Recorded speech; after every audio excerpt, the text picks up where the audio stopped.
Right, well, this is coming off for a start. It's quite enough of that. And just to point out, I didn't make my own Lego classicist figure. That was actually made by the Lego Classicism Group. And today, of all days, I don't think David knows this, is International Lego Classicism's Day. Check it out. Twitter hashtag ILCD2019. What a better day could there possibly be to have an inaugural? First off, my huge thanks for those introductions from Gwen and from David, but also to WIHEA and to the Department of Classics for helping make this event possible this evening, and particularly to Paul Grigsby and to the undergrad classics ambassadors who were welcoming you in at the door. Thank you for your help in making it all happen. And most importantly, of course, to you all for coming. It is a huge privilege and a pleasure to have a chance to talk to you for exactly 40 minutes, I promise, Gwen, about some of the things that I'm passionate about. Now, this is Sparta.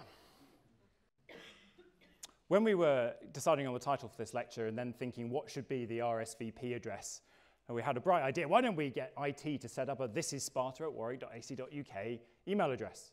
And our departmental administrator went off to apply for that address to IT services, and it came back a couple of days later with the message, we have set up the following email address, iamsparta@warwick.ac.uk.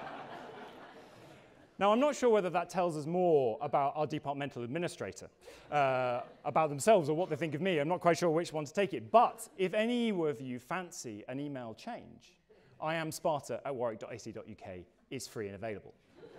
I'm thinking Vice-Chancellor, possibly a good option. But this lecture is not actually going to be about Sparta at all. And I'm sorry to disappoint those who I know who were mugging up on Sparta earlier in the day. Rather, I'm starting with this, and with this image in particular, because rightly or wrongly, and Iran did make an official complaint about the representation of ancient Persia in this film, across the globe, this is Sparta and the 300, one of the most recognized and well-known aspects of the ancient Greek and Roman worlds. And for me, thinking about how our subject is perceived, understood, and utilized outside the bounds of the university and its academic study is absolutely essential. If we pop over to the US, we can see the impact this film has had. It came out in 2007. 2010, American Spartans, A History of the US Marines was published. And books about ancient Sparta are on the official reading list for US Marine recruits. In fact, books written by a certain gentleman sitting in the front row. In 2010, I was down in Brazil teaching a course about ancient Greek democracy at a time when, as the Rio police raided the favelas to deal with the drugs trade, they were being lauded in the Brazilian press as Spartan warriors. More worryingly, classicists the world over, but particularly in the States, are increasingly concerned about the use being made of the ancient Greek and Roman worlds by outright political groups. They are stressing the purity and importance of Western culture civilization. They're using the classics to normalize a spectrum of misogynist, xenophobic, anti-Semitic, homophobic views and ideas. And we've seen recently the launch of this project, the Pharos project, to document these misrepresentations as a first step towards giving academics a platform to highlight their factual inaccuracy and to refute their employment as support for such views. And that's especially important when groups who espouse these views are now getting official invitations to the White House. But at the same time, politicians of much more mainstream and liberal views have sought also to link our modern political systems back to the famed democracy of ancient Athens, its major figures and ideas. It's no coincidence that Obama's last overseas trip in 2016 was to Greece, where he stood in front of the Parthenon to express his gratitude for what Greece has given humanity. He noted how the flame of democracy has been fanned in centuries since by places such as the United States. The need to respect democracy as he handed over to the democratic choice of President Trump, and the need to remember the values of democracy in the coming years, as he put it, we seek to course correct globalization and growing inequality. Yet even this link back to something we might think as straightforward as ancient democracy is not quite so straightforward. We think of the fact that ancient Greek, ancient Athenian democracy was based on slavery. We think of the fact that it didn't give women the vote. But we could also look at different ways in which the ancient Athenian democracy demanded so much more of its citizens than we would expect our system and our democracy to demand of us today. And we're going to do that by a little bit of audience participation. This is the oath of Demophantos, sworn, said by every Athenian citizen in the aftermath of the brief overthrow of their democracy in 411 before its reassertion in 410. Clear your voices, ladies and gentlemen. We are now going to do this oath together. Are we ready? I shall kill, by word and by deed, by vote and by my own hand, if I can, anyone who overthrows the democracy at Athens. Oh, come on, you lot. You've just overthrown the greatest threat to your political system seen in nearly 100 years. Put your backs into it. Come on, once again. I shall kill, by word and by deed and by vote and by my own hand, if I can, anyone who overthrows the democracy at Athens. What have you done? What have you just sworn to do? Your parents? You've just sworn to kill them. Your brother, your wife, your son, your daughter. You've sworn to kill them all for democracy.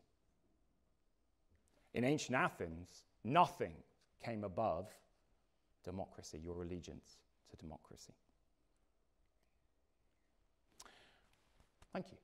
On the other side of the world, I've never been more surprised than when I turned up in Beijing airport in June 2018 to be greeted by this photo as one of the first photos you see when you walk in to Beijing airport.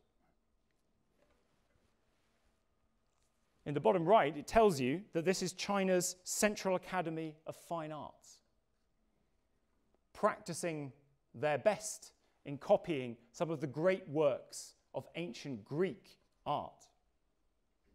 Now, this photo is meant to look like it just got snapped. And a passing by moment, note the cunningly located plastic bag. But as any of you know anything about China, nothing in China is done by chance. This is an incredibly studied and purposeful image meant to greet you as you arrive in China to say, we not only also engage with this material, we can copy it and do it in Western style in the paintings, as well as make it something of our own.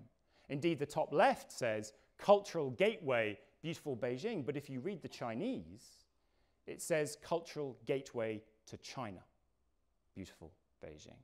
China, Chengkuo, the middle kingdom, the central kingdom, the center of the world. This is China setting up even ancient Greece as actually something that it incorporates and that it owns.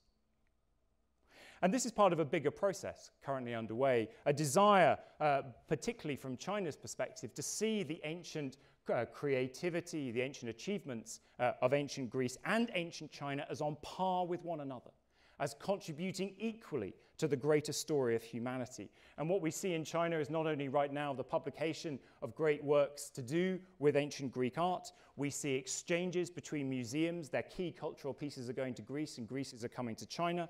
We see direct flights being announced between Athens and Shanghai, Athens and Beijing, all as part of an even bigger project, which is One Belt, One Road, in which the port of Piraeus in modern-day Athens is what they call the dragon's head of the One Belt, One Road initiative, linking these two very much in terms of modern politics.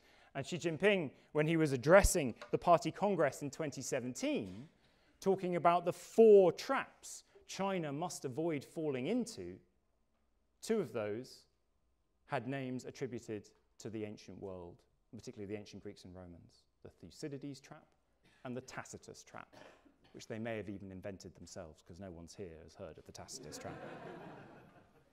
From South America to the US to China and everywhere in between, we can see ancient Greek exemplar, and we could do this game for ancient Roman exemplar as well, being called on to support, encourage, and inspire a kaleidoscope of viewpoints and ideals which may or may not correspond to ancient realities, as well as being employed as important pieces in the 21st century chess game of global power and influence.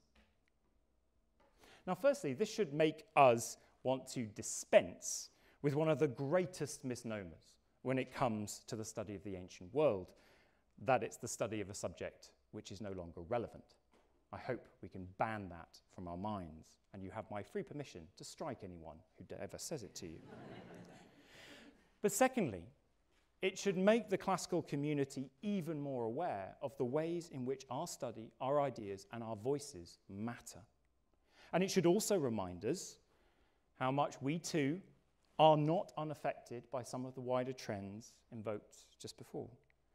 And this was brought home especially, I think, to classicists after the latest US Classics Conference in January 2019, in which a black tenured professor was subjected to blatantly racist comments by another academic in a Q&A panel. As we seek to engage with how the ancient world is being used and abused in the wider world, it's never been more important for us to also strive to improve attitudes within our own community and to insist on the highest standards of academic objectivity and rigor in our own discussions. But thirdly, and more positively, I also believe that an understanding of the public perception of and engagement with the ancient societies we study, both its positives and its negatives, can be an important inspiration for how we move to study it and communicate it now and in the future. So for me in my own research, this has nowhere been more apparent than the need demonstrated by the modern global reach of classics we just saw to break through the boundaries of the discipline itself and to situate the ancient Greeks and Romans within the wider ancient world of which they were a part. And David was alluding to this earlier. This is the problem. Classicists, we see Rome in every direction. Go to any good bookshop, look at the classic shelves, and you'll see any number of books published by classicists where the title is X or Y theme in the ancient world. But what we actually mean by that is the Mediterranean world. We have bought into the lie somehow that when we're talking about the ancient world, or we're talking about the Mediterranean world rather, we're talking about the ancient wider world. We've forgotten actually that we're only talking about a very small part of it. And I put my hand up to this as someone who in 2014 published a book called Delphi, Center of the Ancient World. We have chosen, almost arbitrarily, to cut off and thus ignore clear evidence of the connections between the Mediterranean world and the interdependence of the Mediterranean world on the wider worlds of Asia, India, and China. That realization, if you like, led to my book, Ancient Worlds. In 2016, it led to the Leverhulme Research Fellowship that David mentioned, and it's now led to an undergraduate module that I'm teaching this year in Ancient Global History, the only module of its kind in any classics or history department in any university in the UK. And that, I say, is a tribute to the students who are taking this module, some of whom are with us tonight. Brave, brave souls, right? Who have blown me away across the course of this year with their eagerness to learn about different ancient cultures, their connections with the ancient Mediterranean, and to take on the challenge of doing so. This morning, we were having student presentations in Ancient Global History class, everything from pets across the ancient world, to the move, why didn't Buddhism spread west as well as spreading east, through to how do we understand comparisons between Vedic religion of India and ancient Greece. I have been absolutely stunned by what you have all achieved. What do we get out of this kind of study at undergraduate and indeed at research level? This is the world that I believe we should be looking at. Well, I think the first thing we get out of it is a reminder that the Greeks and Romans did not exist in isolation. Indeed, much of their major achievements were only possible due to their connectivity as part of this wider world. If we zoom in for a moment and realize that it was in the 1st century CE that Romans worked out how to sail with the monsoon winds across the Indian Ocean to get to the major ports of India here. As a result, soon after, a fleet of something like 120 ships a year were leaving from their Egyptian ports of the Roman Empire, coming down and across. Eastern commerce grew sixfold during the reign of the first Roman Emperor, Augustus. Goods coming back were taxed twice. The Romans did taxation very well, right? They taxed stuff coming back when it first arrived here, and then taxed it again when it left Alexandria to go to the Mediterranean. And where goods were going out to India, they taxed them here first and then again there before they left. Right? We have an amazing papyrus surviving called the Muziris papyrus that dates to the 2nd century CE. Muziris is here. This is the port of Muziris down in the Tamil Kingdom area of southern India. The Muziris papyrus talks about a financial agreement for one ship making its journey from the Egyptian ports of the Roman Empire to Muziris and back. Its cargo was valued at 9 million sesterces, when the property qualification to be a senator in Rome was 1.2 million. The sums we are talking about here are huge. And Roman economists have calculated, difficult as it may be, but the expense budget of the Roman Empire by the 1st and 2nd century CE was something like 900 million sesterces, and the total tax that the Roman Empire seems to have been getting from this eastern trade with India comes in at something like 600 million sesterces. Actually, most of the great expansionist achievements of the Roman Empire would not probably have been possible without that financial money, that financial sum coming in from that eastern trade that we too often conveniently forget. I also think we get a much stronger appreciation for the realities of how connections are forged and maintained between different cultures in antiquity. Here, let's move to the east, to Han China, or to Qin and Han China of the 3rd centuries BCE, who only really began exporting their prime goods, silk, that we so associate them with, outside of China in large quantities as part of an appeasement arrangement, the He Qin arrangement, to appease the nomadic tribes to the north, particularly the Xiongnu, who agreed in return not to invade them quite as much. As a result, Xiongnu burials at places like Noin Ula, dates to 13 CE, they are dripping in silk. From their boots to their bodies to the lining of their coffins. Here you see 2 pieces of silk that have just been indiscriminately sewn together just because. Right? And you see a sum at the top there in 89 BCE, where something like 92,000 meters of silk were being sent every year, along with a Chinese princess, to the Xiongnu rulers to make sure they didn't invade too much. What did the Xiongnu do with this success that they couldn't possibly use for themselves? They traded it on, and as a result, the Silk Roads began.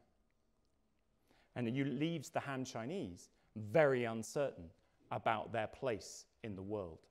The situation of the empire may be described just like a person hanging upside down. The sun of heaven, the Chinese emperor, the head of the world at the top, the vassal, the foot at the bottom. But now the Xiongnu are arrogant and insolent on the one hand and invade and plunder us on the other, which must be considered an act of extreme disrespect towards us. And the harm they've been doing to the empire is boundless. Yet each year, Han provides them with money, silk floss and fabrics. To command the barbarian is the power vested in the emperor at the top, and to present tribute to the Son of Heaven is a ritual to be performed by vassals at the bottom. Now the feet are put at the top and the head at the bottom. Hanging upside down like this is something beyond comprehension. That's the beginning of ancient global world trade, right there. And we know that as the Chinese got sense of the Roman Empire at the other end of this great trajectory, they sought to engage with them directly. As we see here in the Huanshu, the Book of the Later Han, 97 CE, first century, end of the 1st century AD, Gan Ying was sent to reach the place they called Da Qin. He reached Tiaozi next to a large sea. We put it here, basically he gets to here, area of Messini. But the sailors of the western frontier of Anchi, Parthia, said to him, "The ocean is huge. Those making the round trip, you can do it in 3 months if the winds are favorable, but if you encounter winds that delay you, if it can take 2 years, and that's why all the men go to sea with stores for at least 3. The vast ocean urges men to think of their country and get homesick, and some of them die." And when Gan Ying heard this, he gave up on his plan and turned back and went home. Little did he know, and the Parthians certainly didn't tell him, he just had to go there. And it happens again to the Chinese when they try again later. They say the king of this country, talking about Rome, constantly desires to have diplomatic relations with us. But the Parthians, wanting to be the only traders of Chinese silks, oppose this plan and set up obstacles so that there can be no personal communication with China. We see so many reflections of modern trading agreements, problems, interactions, difficulties, some of which we might be vaguely familiar with Brexit, kind of here writ large in the very earliest phases of gathering global connectivity. I also think from this kind of study we get an understanding of the complex ways in which different communities form perceptions of others, both near and far. This is what the Han thought about the Romans. Their kings are not permanent. If there are unexpected calamities in the kingdom, he is unceremoniously rejected and replaced. Sounds about fair. The one who's been dismissed quietly accepts his demotion and is not angry. Absolute balderdash. The people of this country are tall and honest. They resemble the people of the Middle Kingdom. They resemble us. Right? And that is why this kingdom is called Daqin, Great China. We have a world here in which the Han are almost putting onto the Daqin, the Romans, those that they never quite make direct contact with, an almost idealized version of what they want their own society to be, in which their own rulers, when they lose the mandate of heaven and the power to rule, would quietly and happily go off into the sunset rather than clinging onto power, in which they, the Daqinians, are equally as tall and honest as us. And what do the Romans think about the Han? Well, here we have some different quotes. The Seres, as they're known to the Romans. The Seres, the silk people. They're known through their major good that comes to the Roman world. That comes there.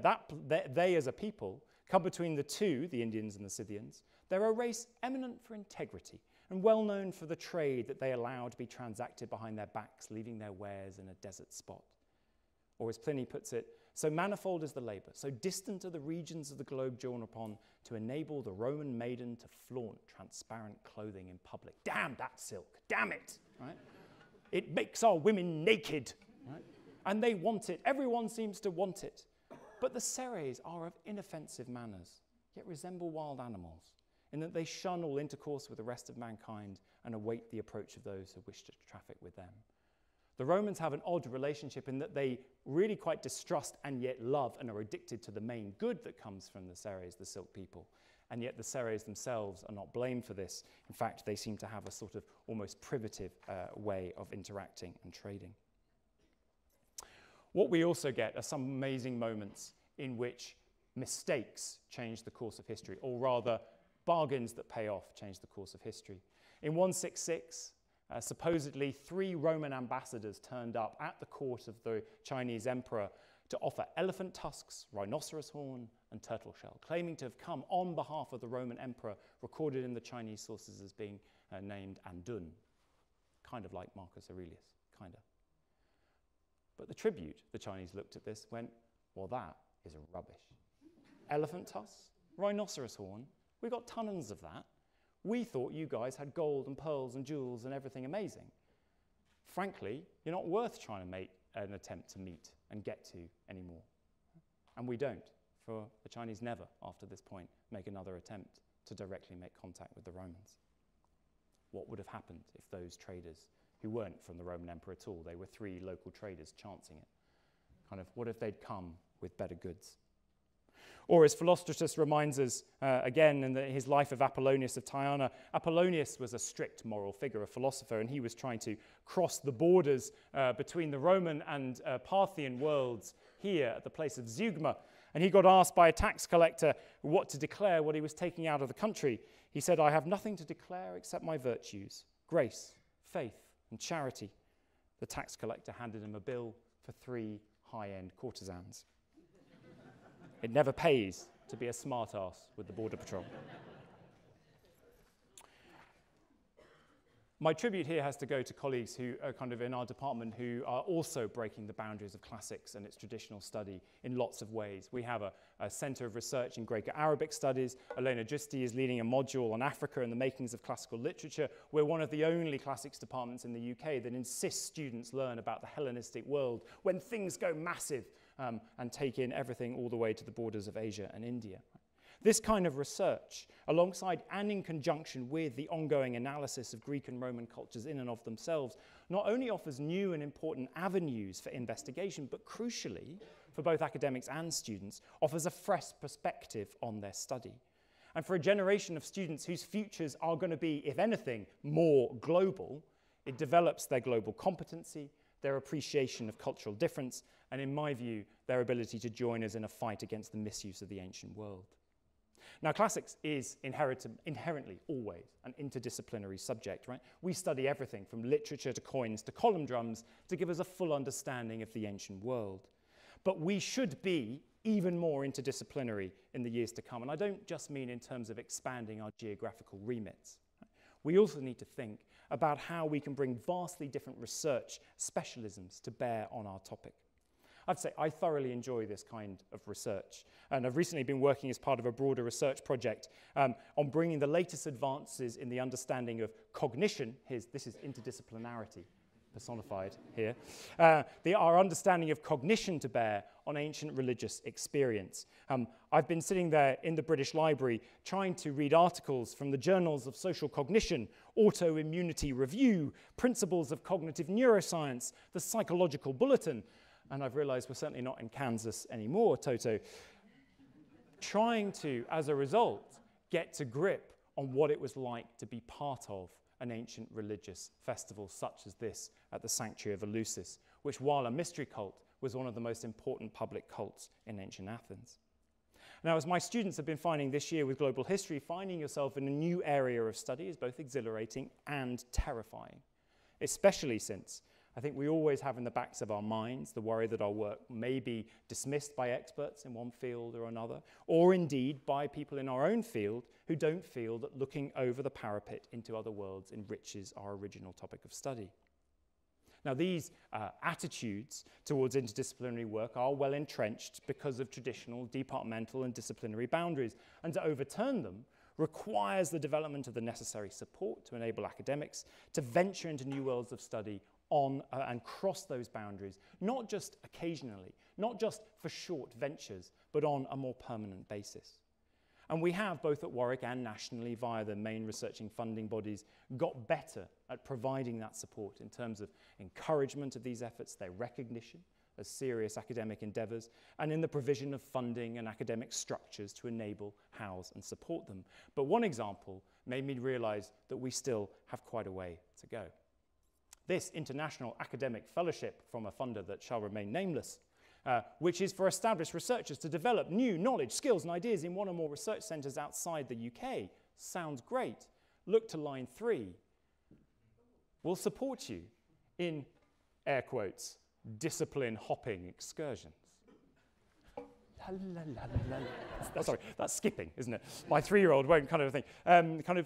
The air quotes, what are we doing here in terms of discipline, hopping, excursions? Kind of excursion, is this a short holiday somewhere? Or is this a kind of jungle expedition? Right? We don't even yet have the language fixed to be able to describe what we want to be able to achieve. But the breaking of such boundaries is not only something we have to do in terms of our research and the topics that we teach, but equally importantly, in how we teach. Now, this is something, as David alluded to, I'm equally passionate about alongside many of my colleagues in classics. We are proud that we are a department that may be studying the most ancient material in the university, but we're also most often breaking frontiers in the most modern and up-to-date technology to enable us to do so. Classics is regularly using the most technological spaces this university has to offer, working with the fabulous academic technologists and e-learning gurus we have here to create cutting-edge resources to deploy in our teaching and research. And we're supported in that by institutions like WIHEA and IATL. The thing I love most about this university is that if you've got an idea about how to do things differently, the answer most often is, well, why not? Let's give it a try. And here we do in kind of a numerous ways, whether it be in carving our own inscriptions, putting on our plays, bringing VR into the classroom, or indeed in recreating an ancient Greek drinking party with Ribena, not wine, I promise. Here we got replicas of ancient Greek drinking vessels made. We move into the teaching grid for flexible space. There were a few concerns about what we were going to do. That's why we had to put the plastic sheeting down. And then we get students to take up the position of the symposium and try to drink from these vessels. And then just to add insult to injury, we video them up close and project them onto a screen as well. So that this now mainstay of our first year experience, these students actually get to live and understand, live the ancient Greek symposium and understand how the vessels and images on them would have been experienced in the round and at that time. Now, such innovative teaching, I think, not only improves the student experience and student learning, but also pays off in terms of promoting new research questions for academics to answer. You may notice there's a bucket here. That is a modern bucket, you'll be pleased to know. Here we have it, but inside it, resting inside it, is this. This is a sphincter. It was used to put a wine in a cold water inside, and then you dump that in a larger crater, nicely represented here by our bucket of wine. I need a glass of wine, or maybe I've had one, it sounds like already, to cool it down.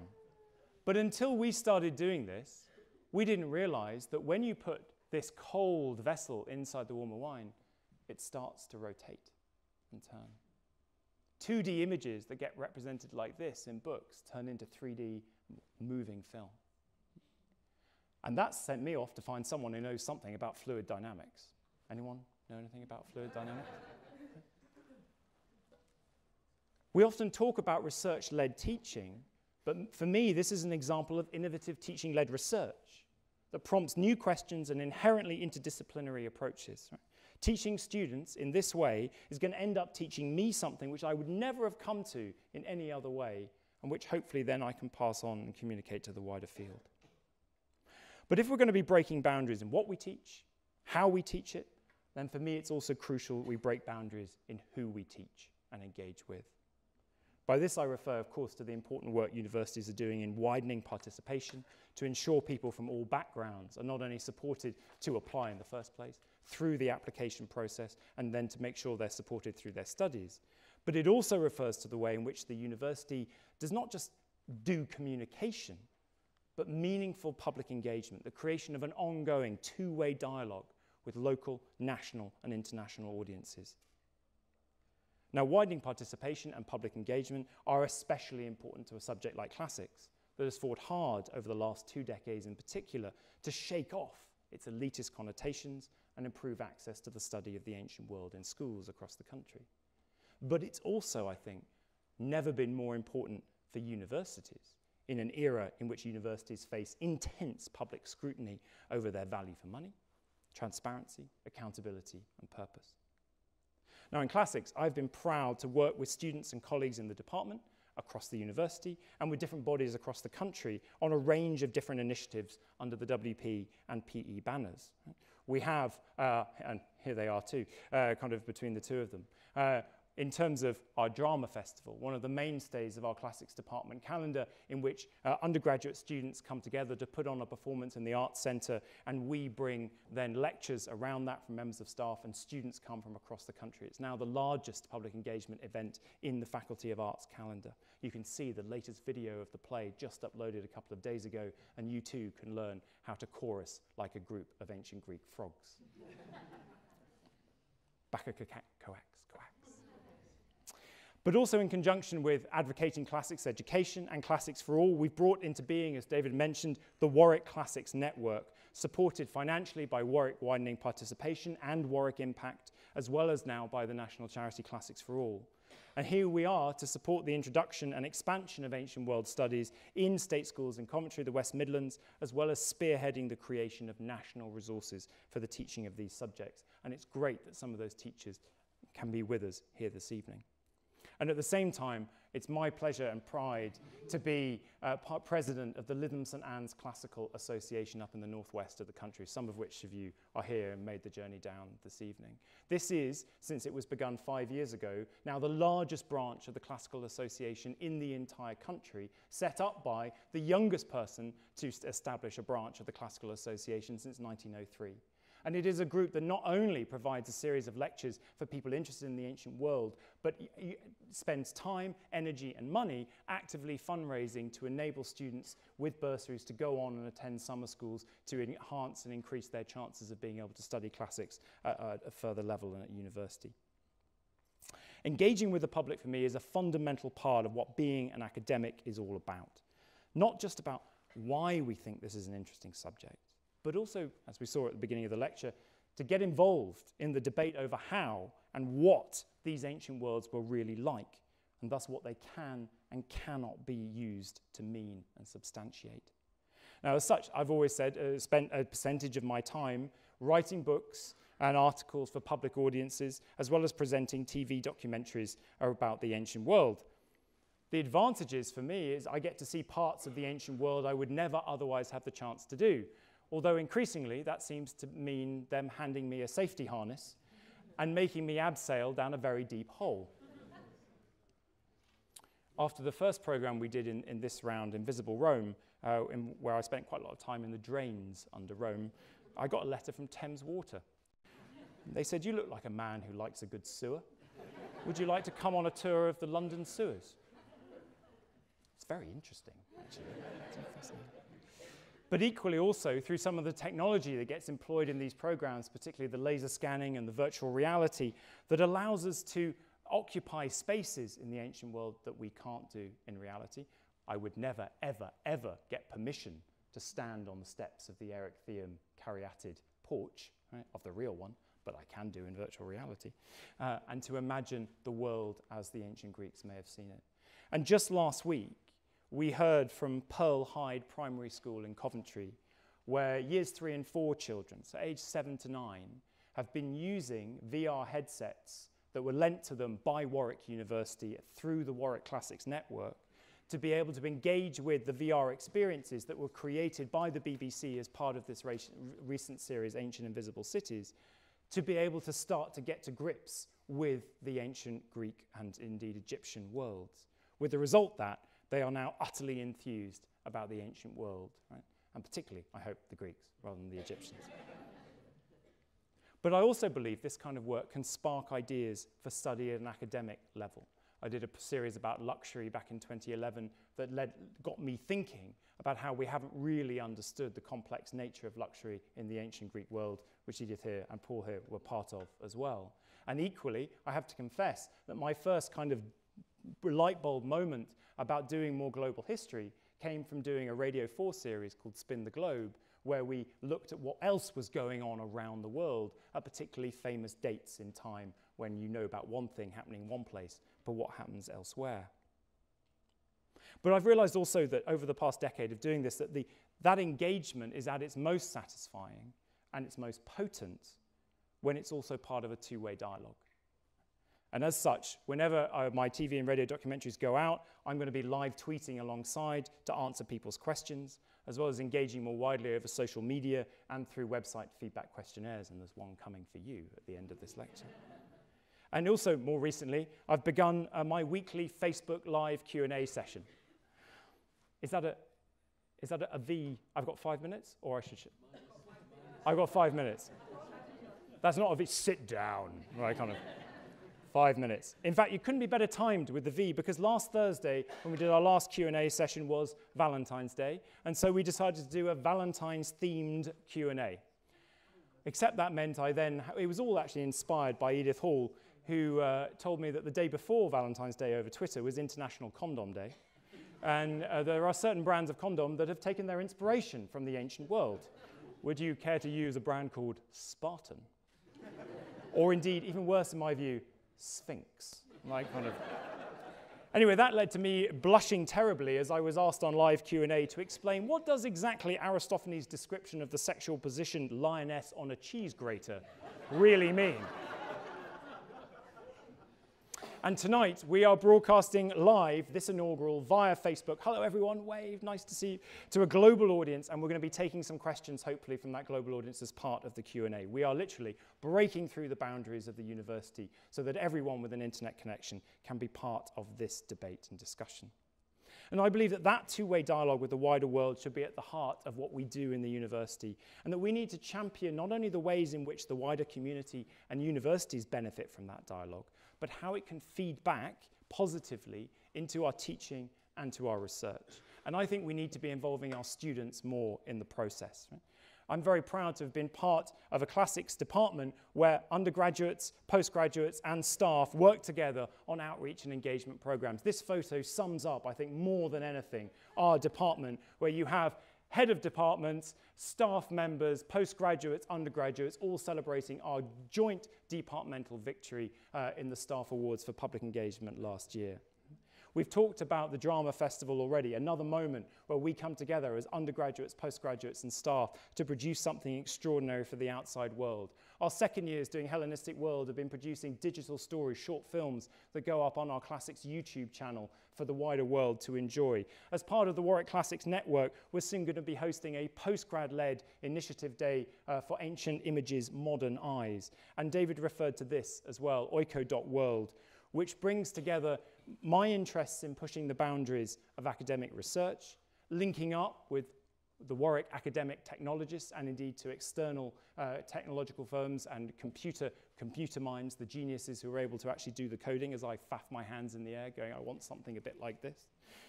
Supported by Warwick Impact Funds to create a public-facing portal for engagement with ancient global history.